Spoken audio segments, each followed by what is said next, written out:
dia, boa tarde, boa noite.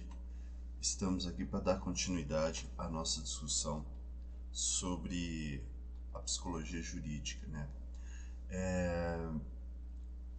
Na última aula eu fiz uma introdução apontando inicialmente a importância e a articulação que a perícia tem nessa história da psicologia jurídica.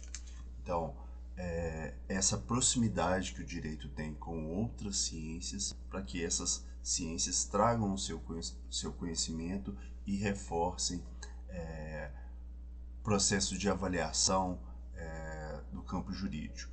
Então, a perícia, historicamente, ela teve uma história muito importante dessa junção. Em muitos momentos, ela foi sendo constituída como essa nova informação que o próprio direito trazia. Mais especificamente no campo da psicologia jurídica, a história dessas duas tem também uma articulação com a psiquiatria e com a medicina, que foram esses primeiros teóricos que entenderam a importância de fazer uma delimitação, a importância de fazer algumas leituras para dizer desses conflitos que eram postos aí no campo da saúde mental. Então, Pousaquias, em 1650, é o primeiro médico que vai ter validado essa função de perito. Ele é conhecido como o pai do campo da perícia, da psicologia jurídica. Então, ele vai fazer os primeiros esforços nessa construção. A gente vai ter vários outros que vão trazer essa discussão aí para a gente sobre a psicologia jurídica. A gente vai ter Philippe Pinel, que hoje a gente vai discutir um pouco mais sobre ele. A gente vai ter Esquirol, que vai fazer uma discussão sobre a degeneração racial, colocando uma proximidade da criminalidade ou da fuga da normalidade para uma relação racial. A gente vai ter Francis Galton com a frenologia, que é uma discussão sobre o tamanho do cânone. É importante entender que nesse momento aqui a gente tem teóricos que vão se aproximar também das leituras darwinianas. Então é uma tentativa de achar quem que é esse homem que está num processo de evolução e quem é o homem que está fugindo desse processo de evolução. E isso é muito complicado, assim, porque vai trazer alguns apontamentos, alguns erros assim, de leituras drásticos que são caracterizados ao longo da história, né? A história serve para a gente avaliar isso. César Lombroso é outro que vai falar sobre a tese do criminoso nato. Ele vai estudar a hereditariedade, vai falar que consegue definir quem é um criminoso pelos seus traços. Alphonse Bertillon é um outro teórico que vai ser um discípulo de Lombroso e vai fazer essas pesquisas sobre as características físicas únicas da criminalidade. Todo esse processo histórico, ele serve para dizer para a gente que a própria ciência, às vezes, ela pode ser muito redirecionada, ela pode ser usada para determinadas situações e para determinadas exclusões explícitas. Porque, por exemplo, se a gente define pela hereditariedade, é óbvio que eu, como detentor do poder, eu vou falar que a minha hereditariedade é melhor. Se a gente define pelas determinadas características físicas, eu, como detentor do poder, eu posso falar que as características físicas europeias são as melhores e são as mais qualificadas para isso. Então, é importante a gente entender que a perícia ela tem uma outra característica fundamental, que é uma relação com a imparcialidade. Ela vai tentar se deslocar disso, sabendo que é óbvio que ela sempre vai estar envolvida no meio, mas ela vai tentar se deslocar um pouco dessas parcialidades de classe, de contextos econômicos para fazer uma leitura sobre isso. E isso é muito difícil. Um dos teóricos que a gente vai também rever hoje é Foucault, que vai trazer uma discussão sobre a construção da loucura, a construção dessa tradução da saúde mental para nos dizer como que nós atuamos na atualidade, como que a gente sofre uma influência desse desenvolvimento. Mas se a gente volta aí, só para a gente pontuar um pouquinho mais, a psicologia jurídica ela vai ter ramos e subdivisões de intervenção. Então, você vai ter questões vinculadas à infância, à juventude, o direito à família, a psicologia jurídica do direito civil, né, o caso do acidente de trabalho, o caso de interdição, a psicologia na penitenciária ou carcerária, nos processos de reeducação ou as penas alternativas, a psicologia criminal com a delinquência, a perícia e a criminologia, a psicologia do testemunho, então estudos de testemunhos dos processos criminais, as falsas memórias, a psicologia polícia militar, os processos de mediação. Então, isso tudo aqui vai dizer sobre como nós avançamos e fomos desenvolvendo essa psicologia. A gente vai ver essas temáticas ao longo da nossa discussão aí nesse semestre. Tem também a vitimologia, a autópsia, que são presentes nessa discussão. Mas o pontapé inicial que a gente vai dar aqui é sobre essa discussão da saúde mental, como que ela se caracterizou.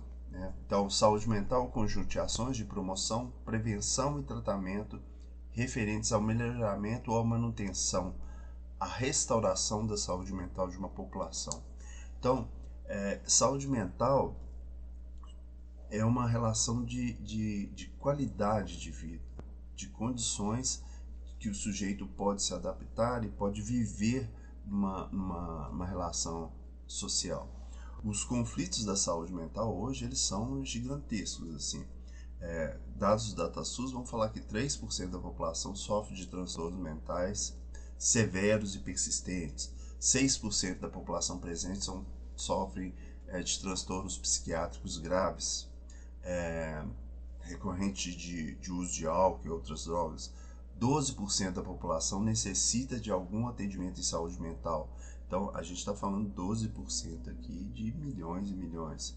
Somando esses percentuais, chegamos a 21% da população que necessita ou vai necessitar de atendimento em saúde mental. Quando a gente traz esses dados, é para afirmar assim, há um tempo atrás, quando se falava em saúde mental, quando se falava em psicologia, a gente tinha essa ilusão, o cara é louco, é maluco, mas hoje a gente está falando da forma como que a gente vive, de uma forma que a nossa própria sociedade produza uma inadaptação coletiva, né? Então hoje é muito habitual você sentar numa mesa entre 10 pessoas, mais da metade está tomando algum remédio psiquiátrico. Então essa condição ela está presente na nossa atualidade e é algo extremamente importante para a gente estudar e compreender melhor. Essa saúde mental, ela vai ter em Michel Foucault um dos teóricos fundamentais que vão estudar a saúde mental, porque ele vai fazer uma relação entre o adoecimento, a loucura e o poder. Ele vai dizer que existe uma correlação e uma construção dessa saúde mental ou dessa loucura. Um dos livros clássicos do Foucault é a História da Loucura.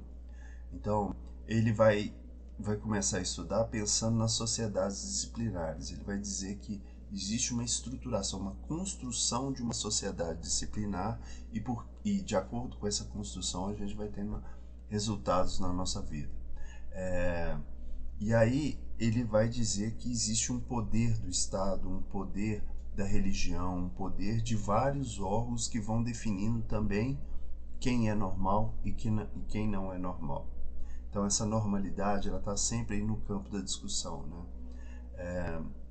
Foucault vai falar que existe uma construção constante nesse exercício, uma construção que perpassa os nossos corpos para dizer o que é normal e o que não é normal. E essa construção, é aquilo que eu comecei a dizer lá, ela vai ter uma indução, ela vai ter alguns apontamentos. Na História da Loucura, ele vai dizer que para existir razão, conhecimento, era necessário que existisse a loucura. E essa dicotomia, essa dubiedade aí, fez com que a divisão dos dois colocassem os dois em patamares muito diferentes. Mas na realidade não é muito assim, né? Para se ter novos conhecimentos, para se ter uma ciência elaborada, a gente precisa às vezes ter até insights de loucura, né? Você precisa fugir da razão. E às vezes você produz uma teoria tão diferente que ela vai estar lá no ramo da loucura, né? Você vai falar, nossa, isso aqui foge completamente. Então não são questões dicotômicas, mas o que ele vai falar é que é isso, assim, que foi preciso colocar ela em dois patamares diferentes. E o autor vai, ao longo do seu livro, ele vai desnaturalizar a loucura. Eu cheguei a comentar com vocês na última aula, se a gente pega, por exemplo, alguns filmes lá da Grécia e da Roma, você tinha um oráculo, que é aquele sujeito lá do saber, que as pessoas iam lá perguntar para ele. Era um sujeito que tinha um conhecimento diferente do normal e do padrão. Com o avanço do positivismo e da ciência, eu precisei tirar esse sujeito dessa relação de poder e colocar o poder na ciência. Então era o livro que importava, era o conhecimento científico e acadêmico que importava. E só algumas pessoas poderiam ter direito a esse conhecimento. Então ele vai falar que existe uma desnaturalização da loucura e uma construção histórica que é importante a gente ver. E a razão se estabelece nesse limiar entre razão e loucura. E ele vai fazer um desenvolvimento aí a partir da Idade Clássica, a partir de 1656, falando dos processos das grandes internações, de que com o caminhar da história, chega em determinado momento, a razão se torna tão preponderante que ela pode roubar a liberdade das pessoas. E ela rouba a liberdade numa perspectiva médico-biológica, né? Ela vai falar, olha, eu sei e eu vou começar a cuidar dessas pessoas. Até aí tudo bem, a gente vai ver uma intenção da própria ciência de falar, não, deixa eu qualificar esse conhecimento. E aí você vai ter os famosos grandes hospitais sendo construídos em Paris, que são hospitais gerais, mas hospitais com uma ideia de eu quero receber aqui todas as pessoas por um determinado cuidado. Mas só que esse mesmo hospital geral ele vai sendo transformado em um hospital que vai cuidar da mendicância, que vai cuidar de pequenos marginais. Então ele vai tomando um outro âmbito. Inclusive vai se tomando o âmbito de que o que é realmente saúde mental.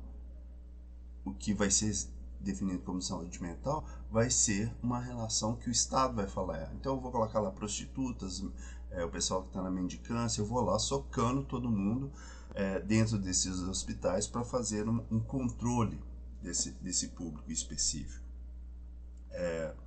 E esse controle foi se aumentando assim absurdamente.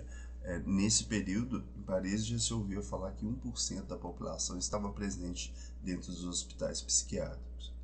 E é óbvio que junto a isso foi se coadunando, foi se juntando a força da religião também, de definir quem que era, né? A religião anterior a isso, ela já estava lá na Idade Média falando quem era bruxo e quem não era, quem fugia do âmbito da normalidade e quem não fugia. Então, ela tem uma força muito grande também em definição desse público. Então, ela vai também ajudando, colocando todo mundo nesses hospitais gerais. Inclusive, esses grandes hospitais eram geridos, em grande maioria, pela religião, pela religião católica ou por grupo de frades, sempre tinha essa relação direta com esses espaços. Então a gente começa mais uma vez a definir o que é loucura ao longo da história, né?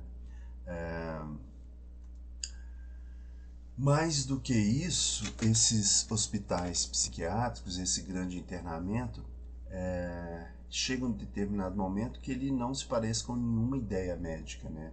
Ele se torna uma instância de ordem monárquica e burguesa que nesse período vai definir quem que é ou quem que não é o sujeito da saúde mental. Então eu vou lá, se alguém vai contra o meu governo, eu vou lá e vai para o hospital. Sabe, eu vou, se é alguém que eu não posso definir enquanto, eu vou ter que matar, eu vou tacando no hospital, eu vou fazendo reorganizações nesse processo grande de internamento. Então você vai ter o absolutismo com uma força muito grande. Philippe Pinel é esse sujeito que ele faz esse movimento inicial para a hospitalização das pessoas, porque anteriormente a doença mental era simplesmente colocar o sujeito para fora, você não tinha cuidado nenhum. E era um campo também que não estava muito relacionado com a ciência, ele estava muito relacionado com o charlatanismo, com outras leituras. Então, Philippe Pinel, ele vai ser um dos grandes precursores para essa institucionalização. Ele faz todo o movimento para que isso aconteça e isso funcione. A representação da loucura nessa leitura de Foucault, ela vai passar por uma consciência crítica da loucura, uma consciência prática, uma consciência enunciativa da loucura e uma consciência analítica. Então no livro ele vai fazer esse exercício, assim, o que é a loucura? Como que a loucura se instaura praticamente? Como que a loucura é exposta? Como que ela é enunciada na sociedade e como que ela é analisada. Então ele faz uma leitura ao longo da história desses momentos e como que ela vai sendo pontuada.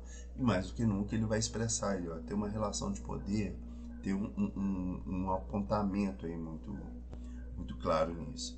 E aí ele vai construir teses básicas sobre isso. Primeiro, que não há uma civilização sem loucura, porque ela está lá no contrapé da razão.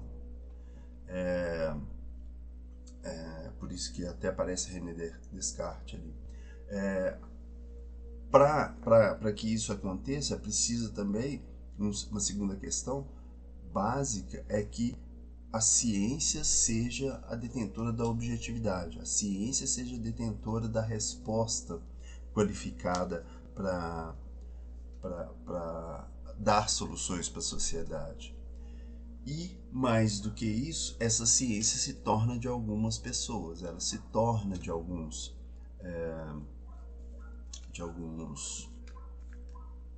grupos, de algumas classes em específico.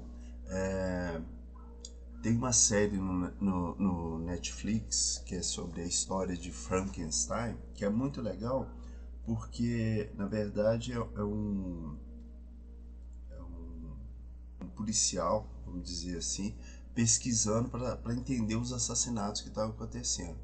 E existe uma disputa entre os charlatões, ou os dentistas, ou o povo que tinha um conhecimento sobre o corpo e sobre a ciência, e uma ciência que está se constituindo bem no âmbito acadêmico, vamos dizer assim, que é a ciência dos cirurgiões. Então, existe uma disputa ali sobre o saber, que vai estar ali presente o tempo todo no início dessa série, que é interessante para quem tiver oportunidade de dar uma olhadinha lá. Então, o Philippe Pinel, ele tem essa importância na história, porque é ele que vai dar esse pontapé,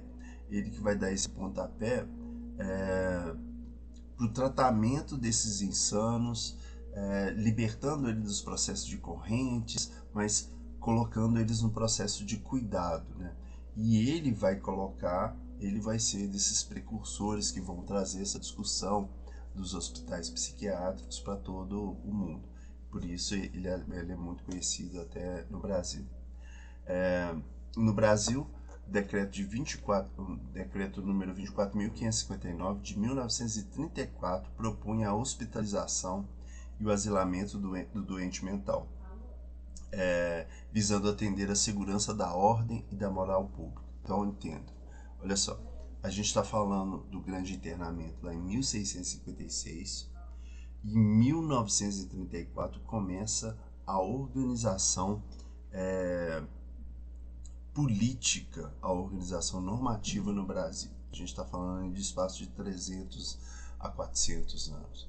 O que vocês vão ver também é assim, que todas essas questões que foram vivenciadas há 400, 500 anos atrás vão se repetir no Brasil em um momento muito mais próximo. Tão próximo que até a gente se assusta. Assim. Eu cheguei a comentar na última aula também que a gente ia conhecer um pouco sobre um livro chamado Holocausto Brasileiro. Por que é importante conhecer um pouco sobre esse livro e sobre essas imagens? Porque ele vai falar sobre a realidade que o Brasil vivia na década de 60, 1960 até 1980. O que se institui lá? Em 1934 se institui essa grande hospitalização, e esses grandes hospitais se tornam também uma cobiça entre as cidades, assim, porque você tem um grande hospital é sinal que você ia ter lá uma empregabilidade. E várias cidades vão tendo hospitais psiquiátricos. E como que era o encaminhamento feito para essas cidades? Eram feitos através de pessoas, de autoridades das cidades. Então, por exemplo, o policial, o delegado encaminhava, o prefeito, algum coronel lá, o médico, psiquiatra também, mas era uma imposição.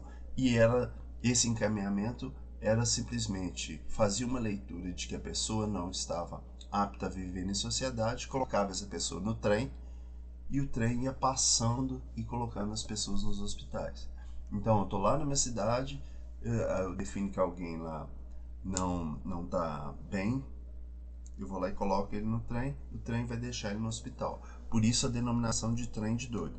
Então, isso que aconteceu na Europa por volta de 1600 e 1700 e foi sendo remodelado ao longo do tempo, vai acontecer no Brasil em 1920, mais ou menos.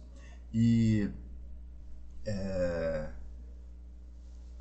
a denúncia sobre essa condição no Brasil, ela é muito tardia. Assim, em 1979, um italiano, Franco Basaglia, ele vai vir aqui visitar os hospitais psiquiátricos do Brasil, e ele vai dar essa terminação que é o título do livro da Daniela Arbex, que no Brasil tinha um holocausto. Então ele faz uma associação com o holocausto lá da Segunda Guerra Mundial, onde tinha um genocídio gigantesco, e vai falar, olha, existe um holocausto nesse país. Vocês estão matando pessoas aqui de forma abrupta. E aí as lentes do próprio país vão começar a olhar sobre isso. Então, na segunda metade do século XX, volta de 79, 80, inicia essa reorganização, e o Franco Basaglia vai vir aqui visitar, inclusive para vir visitar esses famosos hospitais psiquiátricos do Brasil. E é óbvio que se acumulavam denúncias e violações sobre esses espaços. E aí eu vou mostrar um pouquinho disso para vocês. Um dos responsáveis por essa denúncia é o Luiz Alfredo, que é um repórter que vai tirar fotos assim que rodam o mundo inteiro, que em 61 ele começa a visitar, e aí ele vai visitar especificamente Barbacena e vai começar a produzir um conjunto de fotos que são assustadoras. Então, o livro Holocausto Brasileiro é um livro maravilhoso de ler, depois eu ponho ele lá para vocês na plataforma, porque é um livro muito fácil, mas ele vai dizer disso, assim, de como que as pessoas eram tratadas, como que acontecia o formato do pavilhão, quais os conflitos que tinham nesses espaços. E aí a situação é essa que vocês estão vendo, assim, pessoas amontoadas, pessoas sem camas. Então, um espaço projetado inicialmente para 200 pessoas chega até ter 6.000 pessoas. Então as pessoas começam a morrer por diarreia, crianças vão participar, vão estar também, são torturadas, eletrochoque, frio, todos os abusos possíveis vão estar presentes nesses locais. Então era um local que não tinha absolutamente nenhum tratamento.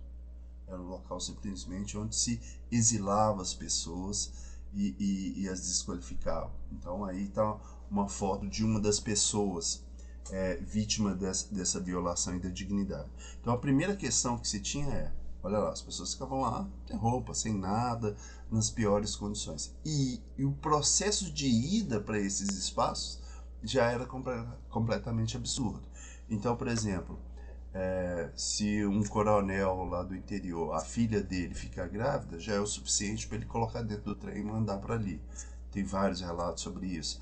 A esposa quer separar, põe dentro do trem e coloca ali. O cara tá bebendo na rua, o cara comete alguma infração, o cara briga com o padre. Então você vai ver aí primeiro a condição absurda, né? E depois disso você vai ver as condições do local, né? Assim, aqui a gente tem um documento que vai reafirmar a condição do leito no chão. Então, assim, a própria ciência, as próprias autoridades iam lá e descreviam, falavam, olha, o leito agora é no chão. As pessoas vão dormir no chão e vão dormir simplesmente colocando capim. Vocês estão vendo aí na foto que se colocava capim para as pessoas dormirem e depois recolhia o capim na manhã seguinte, porque aí ali as pessoas se aqueciam um pouco, porque não tinha cama, não tinha espaço para todo mundo, e também faziam suas necessidades ali. Então aí tem um relato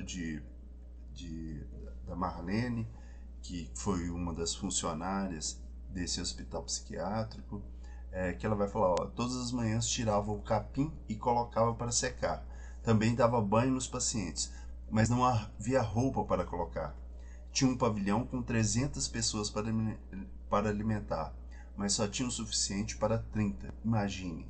Então, essas eram as condições que eram colocadas. Aí vai ter, as pessoas eram contratadas e participavam disso, e é interessante a gente entender isso, assim, porque é um outro efeito, assim. Nós temos o costume de normalizar o sofrimento do outro. Então eu vou lá e falo, é assim mesmo? Então vai ser assim mesmo, toca o barco.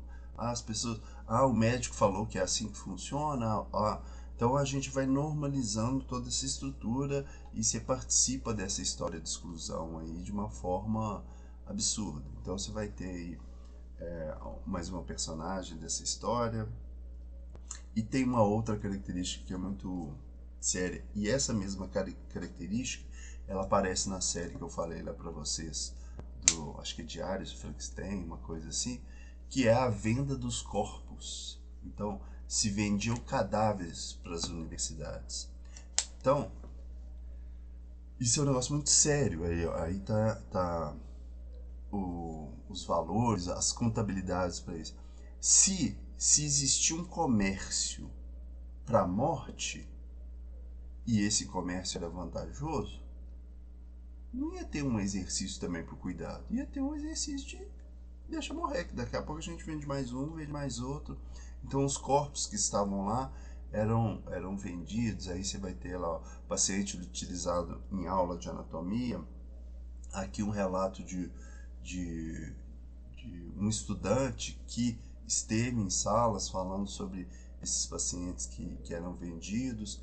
E inclusive também você vai ter não só em Barbacena, mas também hospitais psiquiátricos ou manicômios para criança também. Você vai ter aí um absurdo que é um que existia em Oliveira, os meninos de Oliveira, que era esse mesmo processo. Esse menino aqui, então aqui que está a relação lá do cuidado e da saúde mental. Essa foto aqui, em outras circunstâncias, a gente ia falar que era uma foto lá da Segunda Guerra Mundial, lá dos massacres alemães, daquele processo todo. Não, mas isso aqui foi no Brasil, por isso a denominação do Holocausto brasileiro. Então, esse senhor foi considerado morto por essa foto. E aqui eu mostro mais um exercício para vocês entenderem que o poder da ciência e o poder econômico, ele é abusivo. Então, esse médico, psiquiatra Francisco Paes Barreto, ele foi perseguido e teve quase um processo de cassamento do seu direito de exercer a medicina, porque ele fazia denúncias sobre esses espaços e sobre essas formas de